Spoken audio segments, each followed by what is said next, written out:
researchers at the University of Virginia, they had people, they had two choices.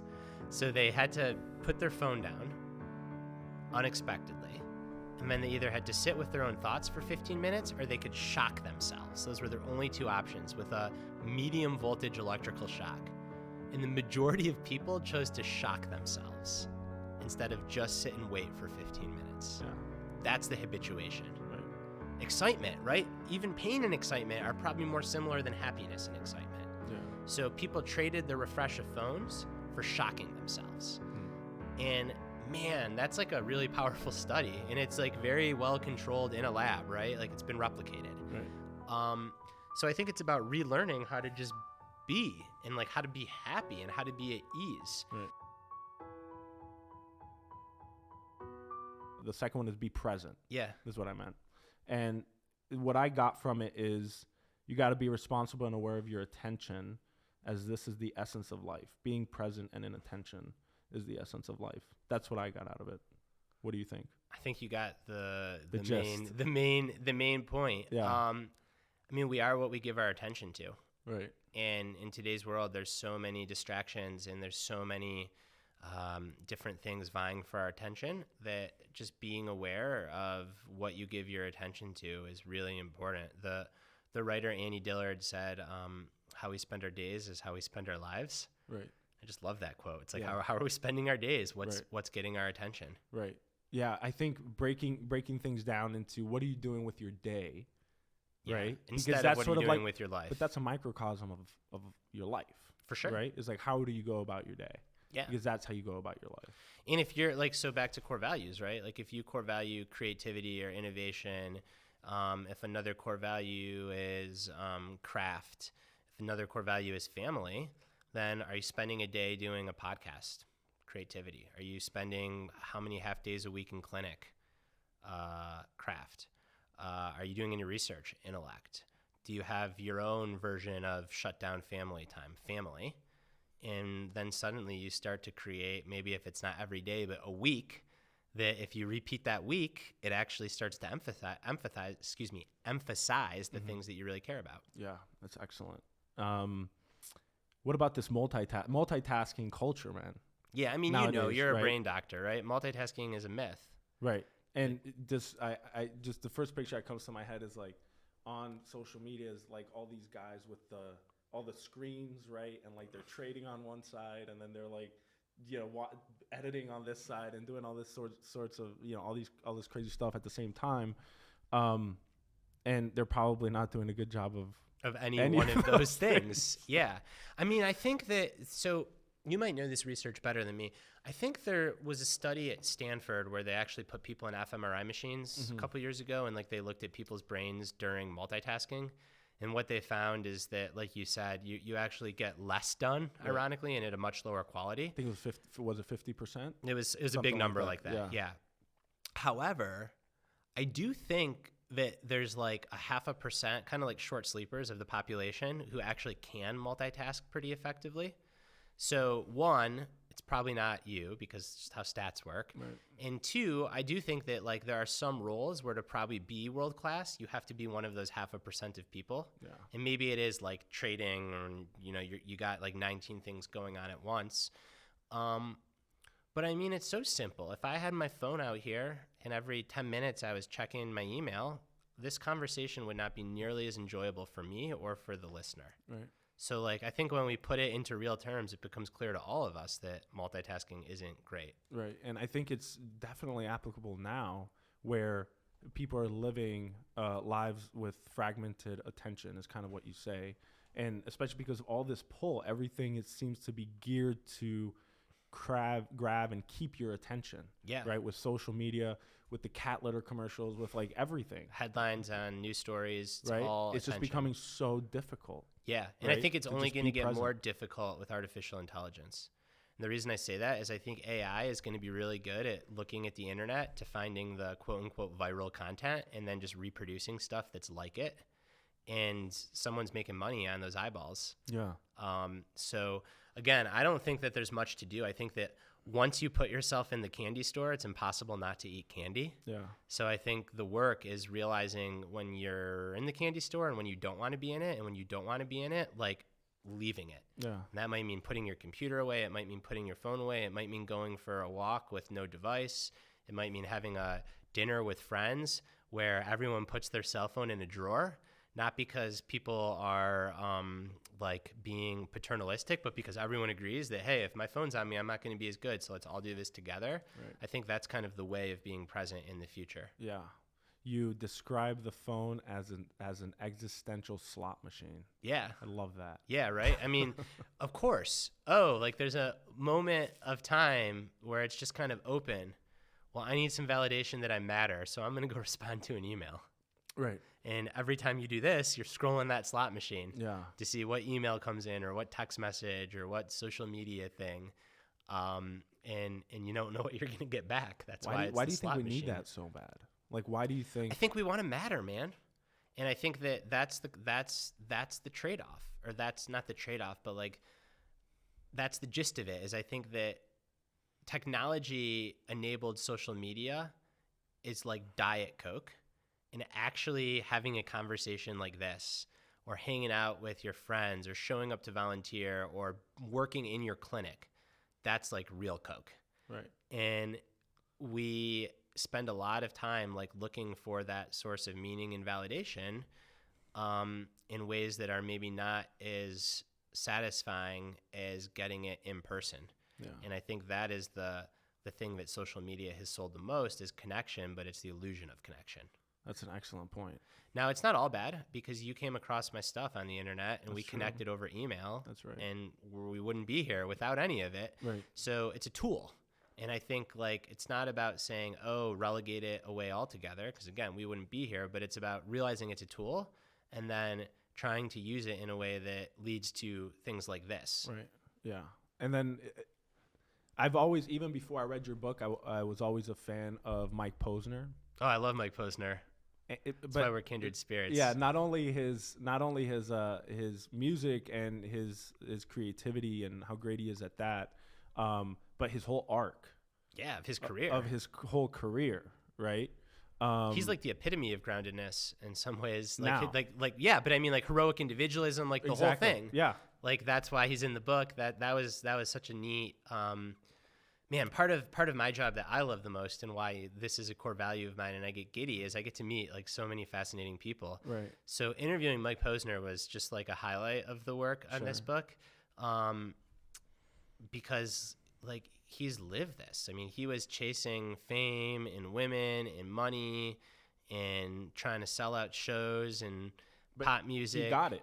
And he got it. Yeah. And then he was empty. That's like the goalpost is always 10 yards down the field.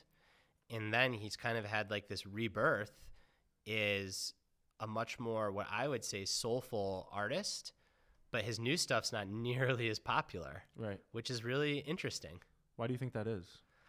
I don't know. I mean, why doesn't my book sell as many copies as someone's book who's like 10 hacks in 10 days? Right. I mean, I think that's just what it is. The 10X. Yeah, the 10X book. 10X folks. Yeah.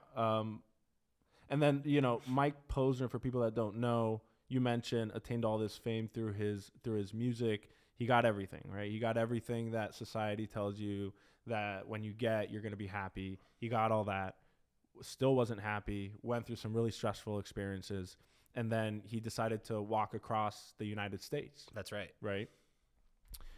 And I'm going to quote from your book. He says, "I'm not walking to see who I am. I'm walking to find out who I'll become."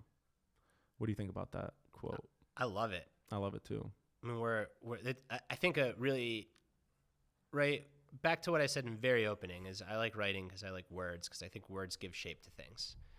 And identity and self and like who we are is this amorphous thing. No one can name exactly what self is. You mentioned you went into neurology because the brain is like going to outer space. It's like the hard problem of consciousness. Mm-hmm. Like we still don't really know what self is. I think there are many different frameworks that can point at it. And I think one powerful one is it's a process of becoming. Or self is like a river. Right. Like it's there, you're here, I'm here, but we're also always changing. Yeah. And I think doing something like Mike Posner did, which is instead of touring with a new album and going on the night shows, to be like, screw it, I'm just going to walk across the country and like play at local parks for people with my acoustic guitar. That's one, kind of stepping off the heroic individualism track. And I think that quote is just like, I'm still becoming. Like, I don't have to be, I took a pill in Ibiza, Grammy, you know, platinum, whatever, single star. That's a part of me, but I can become something else. Right. Why? I think even like my reactionary sentiment to what you said about we're just this amorphous thing. There's no end goal. There's no something concrete that we become. I didn't say that. I said we're like a river. But a river also has banks and boundaries, right? But we're constantly becoming. Yes, that right? I did We say. don't become something. Right. Right? It's It's just a process of becoming. And we leave artifacts, a journal paper, a patient that you helped, a book, a song, a memory. Like these are just artifacts. Right. Yeah. But why is my reaction to that? And I think, you know, other people might share this sentiment, and it's probably not a correct one, but nonetheless, I have it, that's not satisfying to me. Like, I need something that I become. I need to know that it's like, okay, then so wisdom traditions confront this, and I think that this is what wisdom traditions are for, is to wrestle with these big questions. And the way to think about it that is most appealing to me is that you can imagine a canvas that is just this big blank canvas, and you're born with this canvas, and like that's you, that's your being. And then on this canvas is your doing. It's your family, it's your relationships, it's your paint, and it's all this paint that's on the canvas throughout your life. But the canvas is always there, like that's who you are. And then the canvas gets filled with stuff, and over time it ends up with this picture. And I think like that's the metaphor, like, you know, life is art. That's how I like to think of it. But how I reconcile this is that like there is a me and there is a self that's here, and that's the canvas. But how that is filled that's the process of becoming. So the picture that you're painting, maybe that's how it becomes satisfying. Like that's your life. But right, exactly. But that becomes what it becomes when you're done. So when you're done with life, yeah, right? When you move on, and like that's just it. Leave that behind. Yeah, and that's terrifying. That's like, super cool to me. See, but to me, also terrifying. It's both, right? So like that's like you get to become, and like you get to be the artist of your life. I mean, I think that's a beautiful way to think about it. It's super cool, and it's terrifying because then you move on. Yeah. And I think like that is, I mean, you know, we're getting real in this conversation. I think that is that's something that I struggle with. Like this idea that in 200 years, probably no one will remember me. That hurts. Right. And I don't try to undo that. I don't try to tell myself otherwise. I just kind of like let that kind of stink. And I think the reason it hurts is because like I like people, and there's also a part of my ego that wants to be relevant. I want to be known. And I think that's both really cool because it's empowering. Like YOLO, man, I only live once. And it's kind of crazy when you think about it, because all this stuff that we do, like, it's going to kind of wash away. I wonder how much the fact that you study philosophers and you study these people that are remembered after thousands of years, exactly what they said. Oh, I'm sure I wonder that how has much an that impact. Plays how much that plays I'm into sure what it's you're back feeling. to like reference points and comparison, right. for sure. Yeah. Yeah, I feel that's a great point. No one's ever said that. Thank you. Yeah, I feel that 100% of the time too. And maybe that drives me a little bit, especially when I was talking about I have this finite amount of time, and I feel like I want to do something that, you know, someone might remember me by, or someone might reference, you know, some sort of publication that I put out. But yeah, it seems moot. Yeah, for sure. Yeah. You talk about, and just to circle back to multitasking, not performing as well, with fragmented attention, you talk about productive activity versus productivity. Mm-hmm. Can you talk about that a little bit? So this is from Erich Fromm, who was a mid-20th century intellectual. And he defined productive activity is working on meaningful projects that align with your values with real deep concentration and respect for the craft. Mm-hmm. In productivity has often taken on a definition of just like getting stuff done, crossing stuff off, like being productive, just getting stuff done. Yeah. And I think that we'd be wise to focus on productive activity as much or more than productivity. And to ask yourself, like, am I just in a get stuff done cycle, or am I actually working on stuff that is meaningful to me, that I value? So what you talk about, and I think what he talks about is, productive activity is sort of when you reach a sort of a flow state, right? Mm-hmm. Where time flies by, right? You feel that what you're doing, you lose your sense of being a little bit. Do you feel that like if you do activities where you enter the flow state, that's sort of a feedback for you that this is what I need to be doing? Yes. Yeah. Yeah, there's no better feeling. Chase that, right? Right, like that's the thing to chase. Yeah. 100%.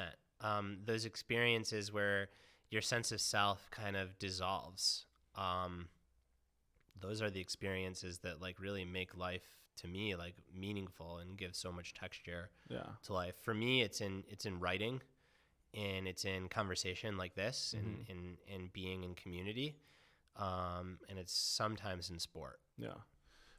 What I'm gathering from the let me give you one like little metaphor, because I assume there's going to be people that watch and listen to this that are into athletics. So Joseph Campbell is the world's foremost expert on myth and mythology. He recently passed away, and he was known in the 60s for this whole saying, like, follow your bliss, which is like, get into a flow state. And he studied all these like intense spiritual traditions and ayahuasca trips and psychedelics and deep meditation, and from Native American cultures to Greco-Roman to Buddhist to Taoist. And he was asked in this interview on PBS by Bill Moyers if he's ever had a peak experience. He's like, I've been very fortunate to like have like reached the depths and had a peak experience. And guess what it was? It was running a 400 workout on a track. Oh, really? Yeah. And what he said is like, he traveled the world and done all this work with these shamans and like all this. And for him, peak experience came during sport.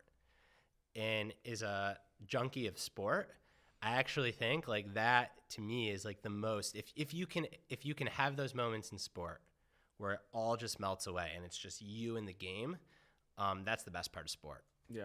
I think you mentioned meditation. I feel like running for me is a meditation. Like a lot of people say that. 3.5 mile run, away. Just like run and just think. Yeah. Or think until like thinking stops, and then you're just there. Right. Yeah. That's excellent. Even psychedelics, huh? Yeah. I mean, I don't know what Joseph Campbell's experience of psychedelics was, but I do know that he said that his peak experiences came through interval training. Interesting. Yeah. Which makes sense, because like the brain kind of like eventually it just turns off, and like you're just running the intervals. Right. Yeah. Let's go to be patient. Yeah. Right. Make things happen versus just letting things happen. I react to emails. Yeah, we all do sometimes. Unfortunately, right? But then I've also found when I'm like, hey, you know what? I'll just let it sit for a bit. Right. Then there's like a follow-up email that like, solves the issue or something like that. Right. That's the most common example. Like in organizations like email swirl, I call it, or like an email tornado where like everyone responds right away and then it picks up steam and then it just blows over. Yeah. And I think often if like you just don't respond, you can just watch it blow over. Right. But what are your recommendations? People that are sort of these high level people. You talk about a lot of, you mentioned CEOs in your book that you consult for, that being able to just let things go, that must be very difficult for someone with that kind of personality. It is. And you're never going to get them all the way there. But if you get them from 100% make it happen, 0% let it happen, to like 90-10, it makes a huge difference. What are your recommendations for people that are like that, to just maybe take a break, do something to be able to just let things sit for a second? Yeah, I think often you have to ask yourself, is this a true crisis? And if the answer is no, what would happen if I wait till the next day? Mm-hmm. And then if the answer is nothing terrible, you just force yourself to wait till the next day. Yeah. And even if it feels uncomfortable, but over time you start to gauge what actually you can wait for and what you can't. Because it doesn't always work out well. Right. But you get pattern recognition over time. Yeah. But then you start thinking about the downstream consequences. Right, if of you like don't all answer these emails immediately. piling up. Right. And then that becomes a little bit more of an organizational issue, I think. Yeah. But even then, I mean, like a lot of times I think that we get caught up in like needing to be online. And then when you go on vacation, you realize that like the organization doesn't fall apart without you. So clearly it can keep going. Yeah. But there's trade-offs. Like you leave some stuff on the table and that's okay. That's all right. Yeah. Unless you're like a transplant surgeon who's on call. You should not leave anything on the table. Right, exactly, literally. Yeah, I think that there's definitely a balance there. And it probably comes with experience, right? Like knowing when to make things happen versus knowing when you got to let things go. That's it. Right. And it's not either or. It's just being aware of both and being aware of your tendency. Right. You know, some people are in the let things happen extreme, and they could benefit from leaning into making things happen more. Right. So it's kind of like knowing where you sit and then making sure that you look the other way. You don't always have to go the other way, but at least pause and look the other way, like consider it. Right. Now, I want to talk about all the overnight breakthroughs, people that weren't doing anything, and then suddenly they started doing something, and then they just became successful overnight. Yeah. Can you please tell me about all the people that you know like that? Well, there's this supplement that if you take it, I'm kidding. Yeah. There is no such thing as an overnight breakthrough. Like Right. that's the point, is what gets covered and what makes it in the newspaper and what's reported as the overnight breakthrough. But what you don't see is the months and often years of work where there was very little observable progress behind it. Yeah. Almost all scientific breakthroughs, see, Right. even I said it, Right. they rest on years of work and of false starts, and also of I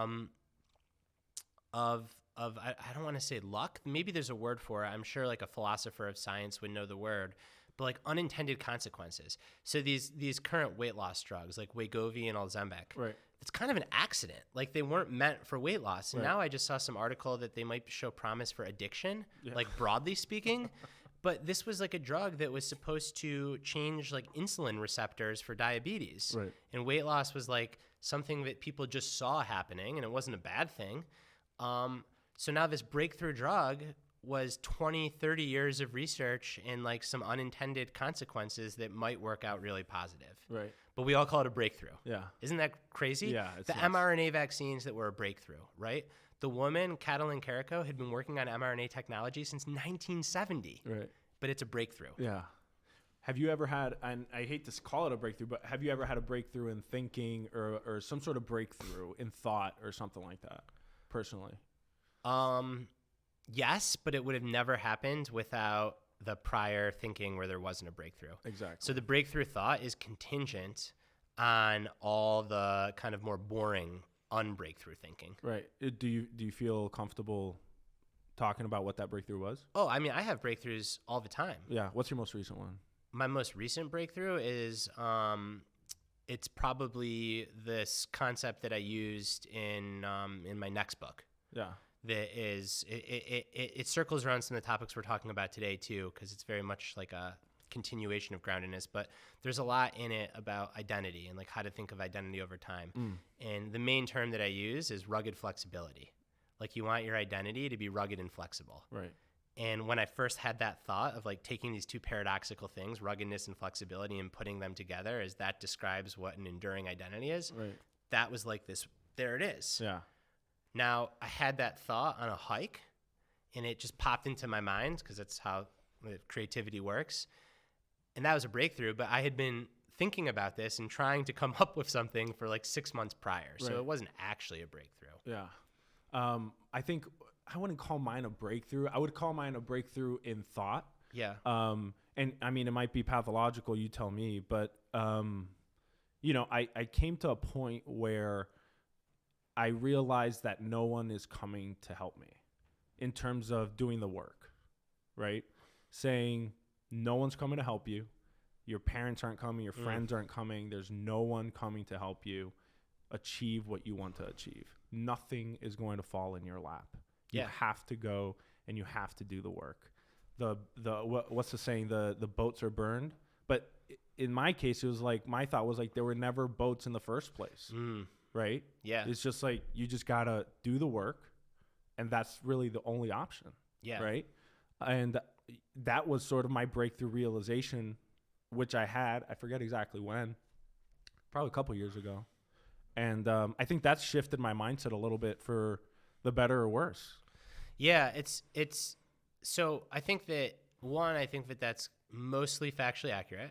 Okay. So I think that hard work increases your surface area of luck. So I don't think anyone just makes it from hard work. I think there's always luck along the way, but you can't make it without hard work. Right. Exactly. So yes, I think that that's right. It's also funny because I coach a neurosurgeon who is who I love and is brilliant and obviously has a very intense temperament. But he talks about how his fellowship program, all the fellows get T-shirts that just say no one else is coming. Yeah. And right. like it's that mentality. And I think like in neurosurgery, like you're like the buck stops at you when you're in surgery. And I think that is both really empowering because it's true, but it also puts a lot of pressure on yourself. Yeah. And there are people that help you along the way. So it's not either or. I think it's both and. But that kind of breakthrough in thinking then changes your behaviors, right? Sure. Because now like you're not waiting on other people. Right. Or you're not thinking that your success is going to be contingent on these things happening. Right. You're just like you said, you're showing up and you're putting in the work. And sometimes it'll work out and sometimes it won't. And there brings a sense of responsibility too. Yeah. Right? If like you really go all in on that thought process and there's a sense of responsibility and meaning that comes from it, regardless of the outcome. Right. So you could do everything under that mindset to make something happen. And it might work out great and it might be a quote unquote success, or it might be a total failure. But if you gave it your all and you did the work, then you've kind of like already won the inside game, which is what's important. Right. Yeah. That's a great point. Let's talk about ease versus excitement. And I love what you say when you, this thing that you said, 4 very simple words. Excitement is not happiness. Yeah. So we mistake excitement for happiness. And the analogy that I use is that you are parched and you're in a desert and you're stranded and you see water. And that feeling that you get when you see water is excitement. When you actually drink the water and it hits your throat and your mouth and your brain registers that you're going to get some fluid on board and you're, that's happiness. Yeah. And those are 2 very different feelings. Yeah. And like I said, I think we often mistake excitement, chasing, pursue out in front of us for happiness, which is actually doing the thing and enjoying the thing. Right. And I think especially nowadays, right, where we have all these different hits of dopamine, right, that excite us. Yep. Right. It's like dopamine is the neurochemical of excitement. Exactly. And we maybe misconstrue that as happiness, right? This is making me happy. 100%. You know, Mike Posner, the pills in Ibiza, the girls, everything that he had. This is making me happy. Excitement, I'm man. so excited next right hit. now. Yep, right? that's it. But it's interesting because certainly it did make him excited. Maybe it did, to a certain degree, make him happy, right? But then probably what happened was, and I mean, you interviewed the guy, right? So you tell me, but like, that's initially, right? You keep doing that, how like exciting can it possibly get? Right, it's like an addiction, and then you need more and more to get the hit. More followers, more girls, more fame. Right. It's never enough. Yeah. And it's a path that just leads to emptiness. And I think going across America was exchanging excitement for happiness. Yeah. And Mike's story is such a profound example of some of these concepts for that reason. I really like what you talk about, which there's a habituation to speed and novelty, and putting your phone down allows you to step back from that speed and what you describe as unrelenting novelty. Can you extrapolate a little bit more on that? Yeah. So there's a study in the book, researchers at the University of Virginia, they had people, they had 2 choices. So they had to put their phone down unexpectedly, and then they either had to sit with their own thoughts for 15 minutes or they could shock themselves. Those were their only 2 options with a medium voltage electrical shock. And the majority of people chose to shock themselves instead of just sit and wait for 15 minutes. Yeah. That's the habituation. Right. Excitement, right? Even pain and excitement are probably more similar than happiness and excitement. Yeah. So people traded the refresh of phones for shocking themselves. And man, that's like a really powerful study, and it's like very well controlled in a lab, right? Like it's been replicated. Right. So I think it's about relearning how to just be, and like how to be happy and how to be at ease. Right. I mentioned earlier the way that I do this is I have a digital Sabbath every Saturday. And at first it was very hard. I wanted to shock myself, man. I was restless, especially during like open periods. It's like, oh, I want to go refresh and remind myself that I matter and I'm important. And I'd say the first month was hard. And after that, it's something that now I really look forward to. Yeah. You talk about being the good enough parent too in this sort of practice. And I relate to that, you know. Yeah. I got an 11-month-old. You just want to be everything. You want to be perfect. For that kid. You want to be perfect, right? Fact of the matter is no one can be perfect, right? But you can be good enough. Yeah, it's such a powerful reframe, right? Yeah. That's from the psychoanalyst D.W. Winnicott. And his whole thing was the perfect parent tries to do everything and be everything for their kid always and constantly correct and micromanage. Today we might call them a helicopter parent. And the negligent parent just checks out. And the good enough parent, their job is to create a holding space for the kid to mature and become themselves, but not expect themselves as a parent to be perfect or their kid to be perfect. Yeah. And that's just, to me, that's been like so powerful. Like back to what we were talking about earlier with parenting and the dichotomy between work and parenting, it's like, I just have to be good enough. And if I can just be good enough, like over and over and over again, then I have to trust that the outcome will be great. Right. So that's you applying that to really anything that you do. Yeah, right? to any big project. Consistently good enough. Consistently good enough is how you get great.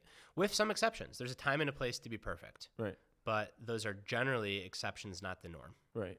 And yeah, that probably follows a consistency of being good enough, being able to be perfect. Yes. Right. Because you can't just magically be perfect. Magically be perfect having right. not been good. And what's interesting is the example that people often give me when they in good faith push back on this is they're like, well, what about like a transplant surgeon or a surgeon? Right. And then I actually talk to surgeons, and surgeons say that like 98% of their cases, they're good enough. Right. Like they all have a story of like the perfect case, but most of the time they're just good enough too. And maybe that doesn't make the patient like maybe I'm sharing a secret that I shouldn't be, but like good enough is generally good enough. Right. Yeah. And then we talked about expectations before, and you probably you discussed something that's probably like a little counterintuitive, which is downsides of goal setting, right? And you call it goals gone wild. Yeah. So this comes from a paper that evaluated individuals that get way too focused on goals, and what ends up happening is that they start to do anything it takes to achieve the goal. Yeah. And even if that includes unethical behavior. So the most recent example that was in the public eye is Elizabeth Holmes in Theranos. Right. She had this goal to be, you know, the Steve Jobs women entrepreneur, have this company that's worth $1 gazillion. And when there started to be barriers on the path, instead of slow down or adjust or realize she might not achieve that goal, she engaged in massive fraud. Yeah. Because she was so attached to that goal. That's a goal gone wild. Yeah. And what then, you know, your response to setting these big goals that you have to just focus everything on is maybe breaking goals down a little bit smaller, a little bit more stepwise. Yep. And then focusing on those steps. Yeah. So, and interestingly, I heard a story from, you know, Jesse, I don't know how to pronounce his last name. Itzler. Oh, yeah. Jesse Itzler. Yeah. I think you pronounce it Itzler. Yeah. Okay. He talked about, he ran some sort of like a marathon relatively recently. And he said, I don't know if I can run, you know, for 20 something miles, right? But what I do know is that I can run, you know, 7 minutes and then walk 3, and then run 7 minutes and then walk 3, right? Because you don't have to run the entire marathon. Yeah, right? just you can get to the finish line. Yeah. So he's like, I can totally do that all day, right? So that's exactly what he did. He ended up finishing the marathon. Yeah. As I thought that was just a perfect example of, you know, breaking down those goals a little bit smaller, more stepwise. Yeah, and run the mile that you're in. You know, like don't be thinking ahead to the next mile. Right. Yeah. Awesome. Vulnerability. Yeah, it's important. Yeah, we're leading by example, I think, today. We're trying. Real quick, I thought the vulnerable 8 hypothesis that you presented in the book was super interesting. Yeah. So this is rooted in, I think they call the field evolutionary neurobiology. Mm-hmm. And it basically makes the case that we evolved as a species at a level of group selection to be vulnerable. Mm-hmm. And the reason for this is because as apes became humans, our brains got pretty big. Mm-hmm. And when we were born, in order to have a brain that big and to fit out and all these things, our body couldn't really be ready to survive on its own. Mm-hmm. A lot of species, like a cow, like most species, like you're kind of dropped out and you get a little bit of help from your parents for a month or two and then you're out on your own. But humans, we need a lot more help to survive. And in order to get that help, we had to be really vulnerable. So we're one of the only species that when we're born, we stare at our parents and we lock eyes with them. Yeah.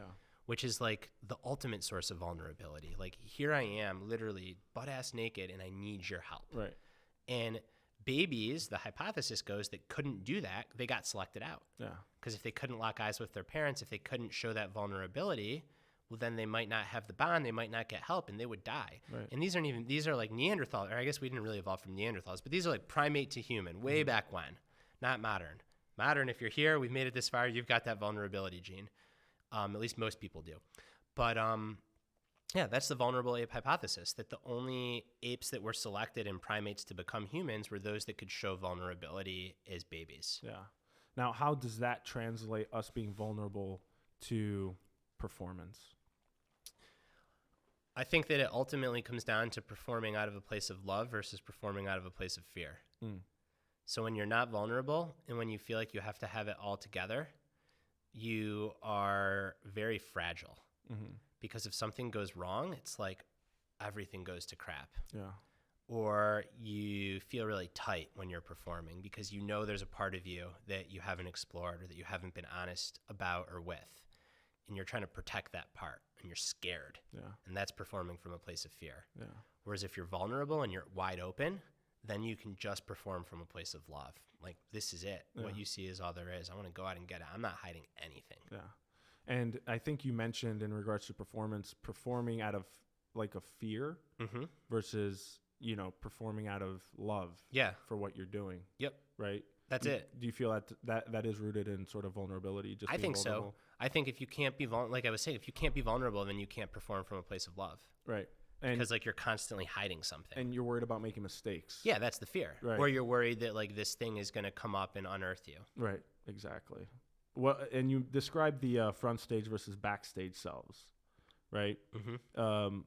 Elaborate more on that because I don't know if I'll do it justice. So the front stage self is, and I always like to attribute to the original thinkers. So this is Erving Goffman, another mid-century. I pull a lot from, like, I think there was just a great flurry of really good thinkers in the mid-20th century. So Erving Goffman's a sociologist, and his whole theory was that we all have front stage selves, and this is the self that we bring to social situations, and we all have backstage selves, who we really are.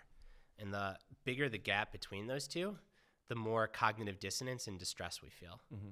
Whereas if we can narrow that gap, then we feel better and we do better. Mm-hmm. And that's the difference between those two.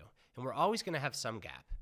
Even like in our most intimate relationships, like we all want to be completely known by our best friend or our partner. And that yearning is there, but like there's always a part of us that's probably just ourself. But the more that we can bond with others and be known, which requires being vulnerable, generally the better we feel. Yeah. And interestingly, what you mentioned is being vulnerable either in a team, within a team, or just with another individual. It builds trust. It builds trust, but then allows the other person to be vulnerable too. That's right. It gives them permission. Exactly. And you described that as like you're not only breaking your own shackles, but you're also helping the other person break their shackles as well. Yeah, that's exactly right. It's a virtuous cycle. Right. You know, something that I've thought about is like, isn't there an element of performance in our lives that we do? Mm-hmm. There is. And that's okay. Yeah, that's what I mean. Like, right? You're never going to be total backstage self. Should you? I don't think so. I think it's okay. You think it'd be detrimental to be completely backstage? Yeah, I mean, all the time in every situation, of course. Right. Because like not every situation is appropriate to spill your guts or to say what you're like really thinking. Exactly. So it's not all or nothing. I think it's just asking yourself, like, can I be a little bit more real, and what would that look like given the context? Right. Yeah, because being a doctor, for example, right? You can't like be like, I don't know what's going on with you, right? But like at the same time, you want to be transparent. Yeah. But there is a performance aspect, for sure, right, to being a doctor. Yeah. Before I walk in the room, I'm like, I'm the doctor. I'm doctor now. Yeah. So you go in and you perform being a doctor. But you're right? also being vulnerable just by doing this podcast, because you're going to be out there, and your patients are going to Google you, because that's what patients do if they're doctors, and they're going to see that you're a human and that you struggle. Yeah. And that might turn off some patients, but my guess, back to vulnerability builds trust, is a lot of patients are going to actually trust you more. Yeah. Because they see the vulnerability. But just the thought of like your doctor's performing, right? Or your lawyer's performing, or whatever other. Yeah, but I think that like once you know that, like I have that thought like with my own doctors, but like that's why like I try to disarm them from the need to perform. Right. Like you're just a person doing the best you can. I don't expect you to be perfect. I feel bad for doctors because I think a lot of people think like I'm broken, doctor will fix me. Right. Doctor went to school forever. Right, exactly. And it's like sometimes, but the doctor is just a guy or a gal doing the best that they can. Yeah. And then that kind of leads into authenticity a little bit. Mm-hmm. There's a lot of performative authenticity out there. Yeah. Right? Versus actual true authenticity, transparency, vulnerability. Yeah. How do you tell the difference between those two things? Is a receiver or is a doer? As a receiver. As a receiver, it's hard. I think that generally, though, we all have a pretty good BS detector. Yeah. Whereas if it feels like someone is doing something because like Brad or Daniel told them to be authentic, so now they're being authentic, people know. Yeah. Whereas I feel like true authenticity, at least on the part of the person doing it, it can feel a little uncomfortable. Isn't that interesting though that we have a BS meter? Yeah. In authenticity though, and you can't really pinpoint. Oh, he's doing that. That's why I feel that he's like not being authentic. But just saying that doesn't feel authentic. Yeah. But what's that? I can't. I don't know where that. I don't know where it comes from. But I think that. Do you feel like you have that BS meter? The BS meter. Yeah. Yeah. Yeah, you didn't even hesitate. And I think on social media especially, it's like you can just kind of tell like when someone's sharing because like they actually really want to share, or like it's just like oversharing. And it's like the people that are constantly posting these wonderful pictures are the people where I'm like, I bet their life is not great right now. Yeah. Well, so because if it was, they wouldn't need to be documenting it 24/7. Right. But now doing, so how can you tell that what you feel that you're doing is something coming from an authentic place? Try not to ask yourself, how will this be received? And just say, like, what is true to me? Yeah. Yeah. But, that's difficult to navigate, though, right? Yeah, and it's never going to be all or nothing, again, because sometimes, like, how our work is received is important. Like, if you had a patient that you're like, I think you are the most interesting, complex patient because I have no idea and I've never seen this before, and I'm going to do the best I can, but I hope I'm going to learn a lot. Right. That probably wouldn't give that patient too much confidence. Right. But it'd be equally bad to be like, oh, yeah, I've got this under control. I can guarantee a good outcome, because then you'd be like, ugh. Yeah. So it's navigating that middle ground. But there has to be an element, and something, honestly, that maybe I missed it, but I didn't find in your book was confidence. The mention of confidence. Yeah, I think it's in there under the section on intellectual humility, which is very similar to this authenticity vulnerability, which is just like knowing what you don't know actually makes you more confident. So the way that I think of it is when you're insecure, it leads to arrogance. Right. And when you're humble, it leads to confidence. Right. Because confidence is based on evidence, and confidence also accepts what you don't know. Right. Whereas arrogance and insecurity is a felt need to know everything. Yeah. Yeah, that's an excellent point. What about imposter syndrome? Yes, I suffer from that. Totally normal. I suffer from that. I think the people that don't suffer from imposter syndrome, we have a name for, and it's sociopath. For real. Okay. All right. Well, good thing I raised my hand. I mean, anyone that thinks that they're the world's expert in all situations and that they've got it all figured out is generally a person that I want to completely run the opposite direction from. Yeah. How do you navigate imposter syndrome? Me personally? how would you recommend someone navigate imposter syndrome? I think it's just to realize that everyone has it, and just because you don't have it all figured out doesn't mean that you're not the person that's the expert in the room. Yeah. Or the person that's the closest to having it figured out on a given topic. Right. Yeah. Yeah, intellectual humility. Yeah, and that everyone's making it up as they go to some extent, which again, when you're walking into your doctor's office is kind of not a great thought to have. It's like Dr. Daniel's making it up as he goes. Right. But you're making it up a little bit less than me because you do have a lot of training and you do have a lot of experience. Doesn't mean you have everything figured out, but you've got more figured out than the next person. Yeah. What I find myself doing is there's this strong foundation of knowledge, right? Off of which I am curious on a case-by-case basis. Yeah. You know, like if it doesn't make sense, right? I'm curious about it and how it fits into my foundation of knowledge that I've gained over, I don't know how many years. Right. Which I would argue would make me very confident in your care. Right. Versus a physician that's going to miss something because they're so certain. And you see this sometimes in older physicians. They're so certain it's the pattern. Yeah. And I think that can create real blind spots. Yeah. Can we talk about emotional flexibility? Yeah, it's the ability to hold competing feelings at the same time and in close proximity. And what I got out of it also is being aware of what you're avoiding and asking yourself, like, why am I avoiding this thing? Mm-hmm. Right? And it's something that we see in our patients post-injury, especially in a concussion. There's a lot of avoidance behavior going on. Yeah. Right? And not only in injured people, but also in non-injured folks, right? Yeah. Yeah. Is that like a general good way to go about it? Like, what am I avoiding and why am I avoiding it? It seems like super easy to just say, but it's hard a lot to do. more difficult to navigate. Yeah. Yeah, and it's often fear is the reason why. And that's often why not avoiding those things requires taking baby steps and sometimes doing it with someone holding your hand. Right. Yeah. But yeah, I think that we get into avoidance patterns quite frequently, especially with things that become chronic. So the cutting edge research on physical pain mirrors the research on emotional pain, which is that pain is very real. But pain is not just in your body or not just in your brain. It's in your brain, your body, your context, your expectations, the people around you.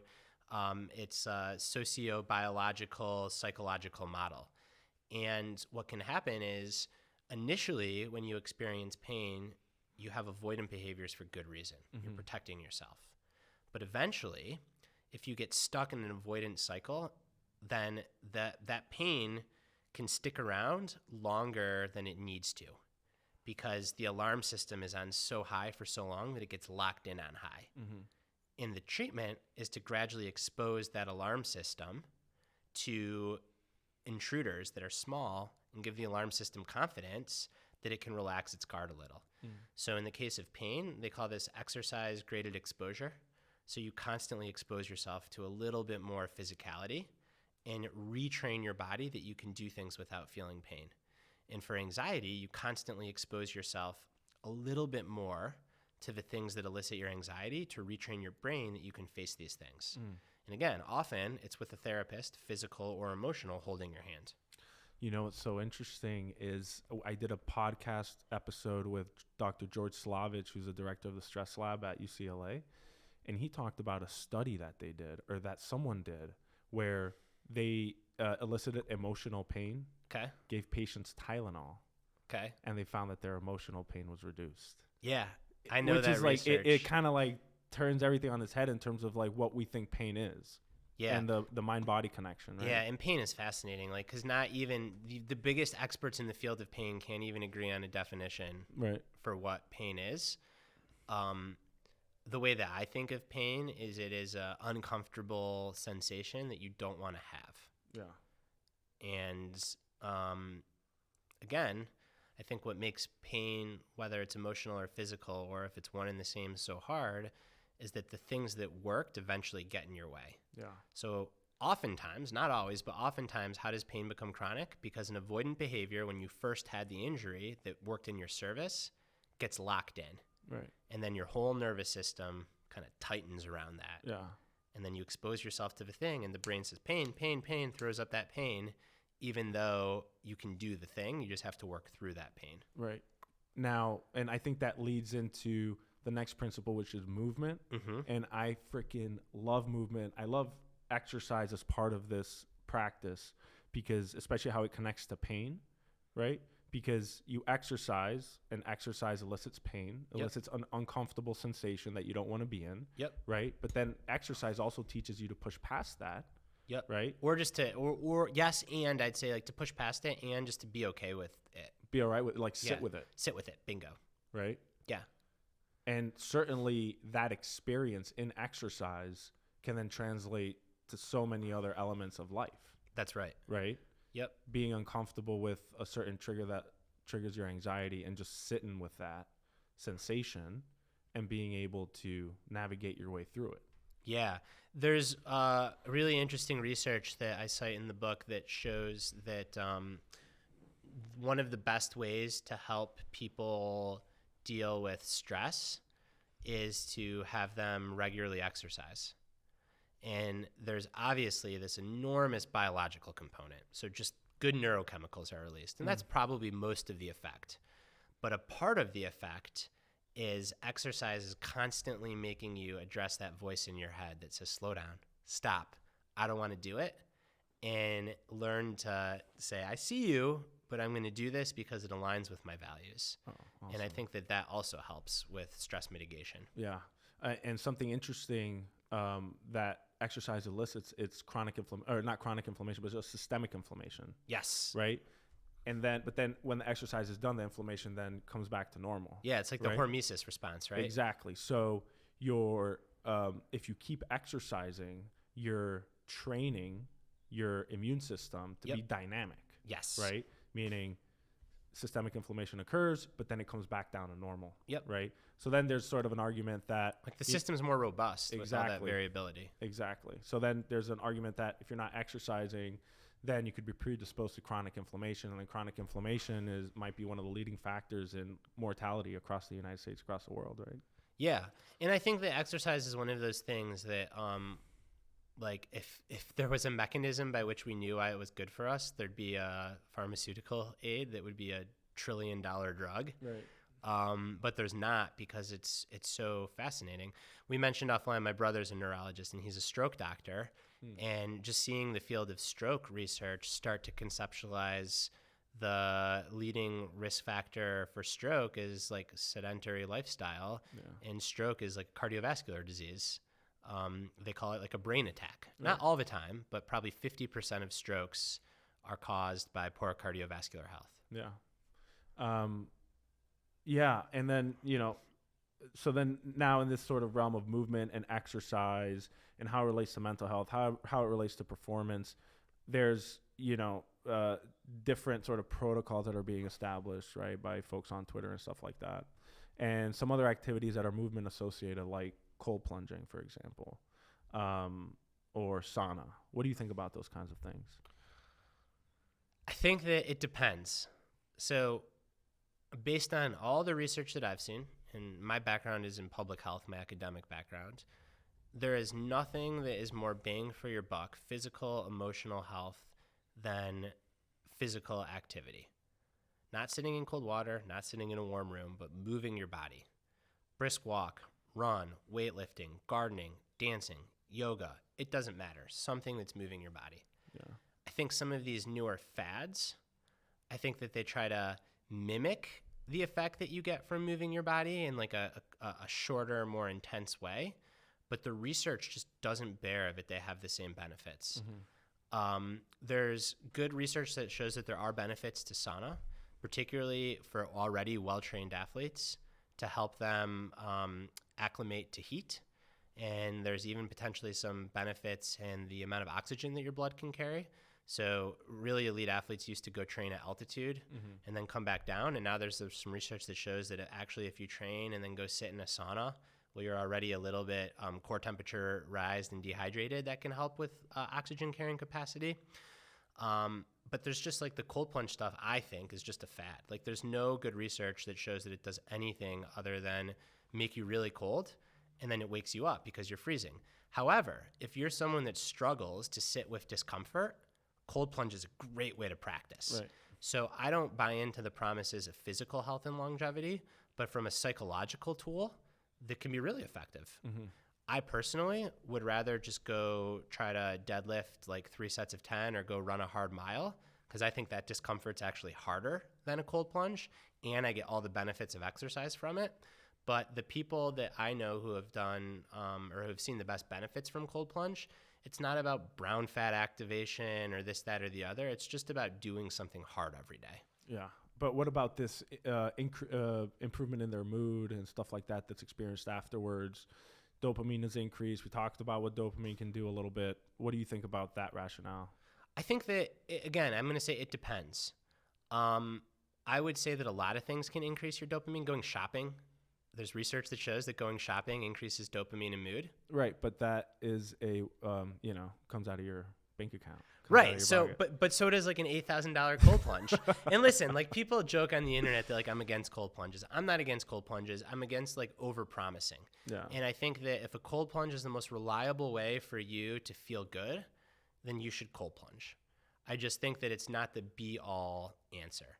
I think a brisk walk with friends, for most people in some conversation, you feel every bit as good as a cold plunge, plus you get these additional physical benefits. I think this kind of leads me into another short topic that I want to talk to you about was, there's a debate about, people replacing these kind of things, including exercise, with going and seeing, a psychiatrist if they're having any mental health issues, substituting medication for some of these alternative lifestyle modifications.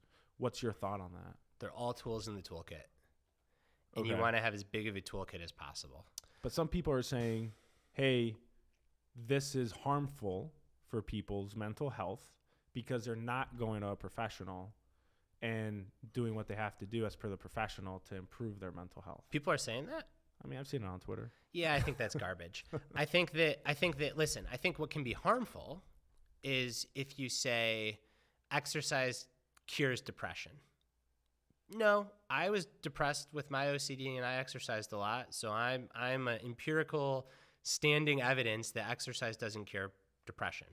However, can we say that research shows that exercise is very potent at protecting depression and in many people is curative for mild depression? Yes. Does that mean it works for everyone? No. Can both those things be true at once? Absolutely. So the way that I think about mental health is I think about that there's a broad toolkit, and that toolkit includes exercise, medication, evidence-based therapy, and social support. And the more that you're aware that all those tools exist, the more you'll be able to face your own emotional and mental health challenges. Sometimes you just need the exercise tool. Sometimes you need the exercise and therapy tool. Sometimes you need the medication tool. And I think that, again, they're all tools in a toolkit. Right. Excellent answer. So, and you mentioned social support. So that leads me to kind of the last principle of your book, which is community. That's right. Can you talk about loneliness a little bit? I know you recently put out some work on the state of loneliness. Yeah. We're more lonely than ever as a culture in America. But we have social media. We're so well connected now. That's the thing. It's the illusion of connection, right? Yeah. And I think it's a real problem. I think we tell ourselves we're connected on social media is an excuse not to actually do the work of building community in real life. Mm-hmm. And the research shows that a feeling of loneliness and social isolation is on par with obesity in terms of risk to health span. Mm. That's pretty profound. There's a meta-analysis done out of BYU in 2015 that showed that loneliness is every bit as bad for mortality as everything but smoking. Isn't that crazy? That's nuts. Yet people are reporting feeling really lonely. Something like 60% to 65% of Americans report feeling lonely sometimes or all the time. That is really scary and sad. The good news is the current Surgeon General, Vivek Murthy, has recently said that loneliness is going to be now a public health priority. Mm. So the Surgeon General in the 60s, I think it was, had the big Surgeon General report on smoking. Just 2 weeks ago, they issued the Surgeon General report on loneliness. Mm. So hopefully we start to take loneliness as seriously as some of these other things that are really detrimental to our health. What I found really interesting is you walk us through someone's state of loneliness in the book. Yeah. Where someone becomes lonely and they isolate, right? And that kind of leads to more loneliness. But this state of hypervigilance, yeah, paranoia, right? Which we see very typically in people, especially in our military veterans. Yes. Right? Yeah, I didn't even think about that. Yeah, I'm sure you see that in your practice. Yeah. And then I think loneliness comes from an inability to relate to those around you. Mm-hmm. And you can certainly see how military veterans would not be able to relate, right? When they come back. Yeah.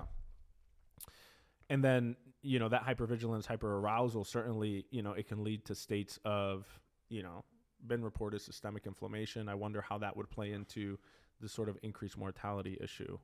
How would you recommend someone in a state of loneliness to get out of that? I think that the most important thing is to realize that putting yourself out there at first will make you feel worse before you feel better. But just doing it anyways. It's kind of like that exposure for pain or exposure for anxiety. It's exposure for loneliness. Mm-hmm. So go to a book club, go to an exercise class, go to community gardens. If you're religious, go to church, shul, mosque, whatever it might be for you, even if it feels like it's work. Mm-hmm. Because over time, it's being in community and putting yourself out there that starts to intertwine you with those around you, which gives you this sense of strength and this sense of belonging.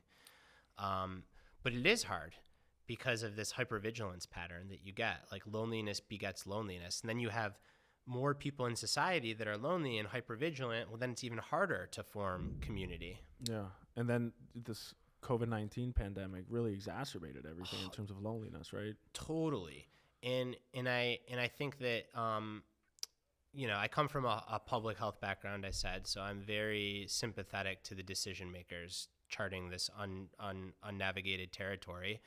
I think that looking back, one area where perhaps we'll have overshot the target is on some of these restrictions where we saw the acute cost of this airborne disease spreading against the long-term cost of loneliness, and particularly amongst youth. Mm-hmm. Time will tell. I think it's really easy to play Monday morning quarterback. Right. I wouldn't have wanted to been in the decision makers' shoes, but I think that the school shutdowns in particular may have overshot the target, and we're seeing enormous rates of loneliness and mental illness in young people now. Yeah. Can you state the importance of community for, an athlete undergoing some sort of injury recovery or rehabilitation? Oh, it's so important. Right? Yeah. Yeah. Because back to what you were saying, if you're an athlete and you're feeling like isolated, then those thoughts of my whole identity was my sport. Now I don't even have friends. Like I'm not around anyone. It's like, it's very isolating. Like I'm just on my couch, injured, not doing the thing I love. Not with your team. Not with your team. The more that you can take that sort of thing and put a social structure around it, I think the better the chances of recovery are. Okay. Awesome. All right, man. I think this was great. I think that does it, man. We were joking at the start we might go 2 hours. Yeah, I think we did. I think we went a little bit over, to be honest with you, but I enjoyed the conversation. Really, it really is an honor and a pleasure to sit across the table from you and talk about this stuff. Your book, The Practice of Groundedness. Before I read it, I think I'll admit it, I was into this sort of like hustle thing. I kind of talked about that, the sort of finite time period that I have to squeeze everything into.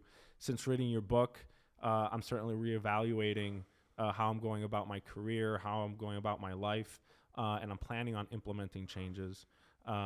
So, I would recommend everyone to check out your book. Thank you. If you're not satisfied with, your current state of being, especially with everything that we see out in the media as to how you're supposed to be living your life, what it is that you're supposed to be doing, what it is that you're supposed to be valuing in your life. If you have doubts about that, I would highly recommend that you please check out The Practice of Groundedness.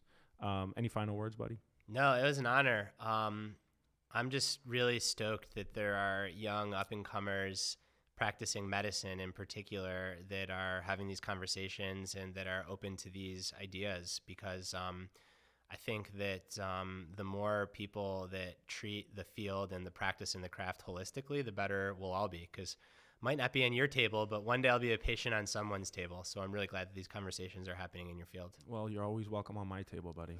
Thanks. All right. An honor and a pleasure. Thank you, everyone, for joining. Make sure you stay safe. Be well.